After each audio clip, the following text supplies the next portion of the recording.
మరి 3 కోట్ల రూపాయలు పెట్టి చదివించేటువంటి చదువును కొనేటువంటి తల్లిదండ్రులు ఎంతమంది ఉంటారు ఈ రాష్ట్రంలో? మనకి దురదృష్టం ఆంధ్రప్రదేశ్ రాష్ట్రానికి ఎలా దాపురించిందయ్యా అంటే ఎన్టీ రామారావు గారి ఆలోచనల నుంచి దాపురించింది.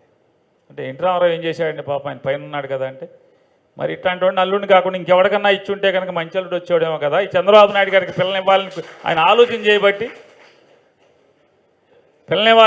చేయబట్టి పిల్లని చేసుకోబట్టి వాళ్ళు మనకి కర్మ కడితే లేకపోతే మనకేముంది ఈ రాష్ట్రానికి కర్మ లేదు కదా. అంటే ఆయన వస్తే కర్మ మీరు వస్తే మంచిదా అంటే ఆయన ఆలోచన సరళ ఎలా ఉంటుందని చెప్పేది.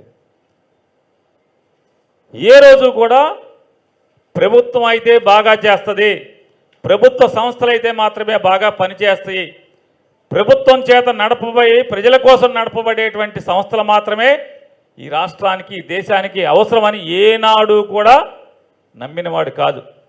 చంద్రబాబు నాయుడు గారు ఎప్పుడు కూడా ప్రభుత్వ సంస్థలు సర్వనాశనం, ఈ దేశానికి అరిష్టం, ఈ రాష్ట్రానికి అరిష్టం అని చెప్పి ఆలోచించేటువంటి వ్యక్తి. అసలు ఆయన ఆలోచన ఎలా ఉంటుందంటే ఆంధ్రప్రదేశ్ ప్రభుత్వంలో లేదా దేశ ప్రభుత్వంలో భారతదేశ ప్రభుత్వంలో ప్రభుత్వ ఉద్యోగులు అనేది ఉండటమే దరిద్రం అనుకుంటాడు ఆయన. నువ్వు నీ ఇష్టం వచ్చినట్టు మాట్లాడుతున్నావు చంద్రబాబు నాయుడు గురించి. నేను చెప్పలా, చంద్రబాబు నాయుడు గారే ఏరి కోరి తన మనసులో మాట అనే పుస్తకంలో రాసుకున్నాడు ఆయన.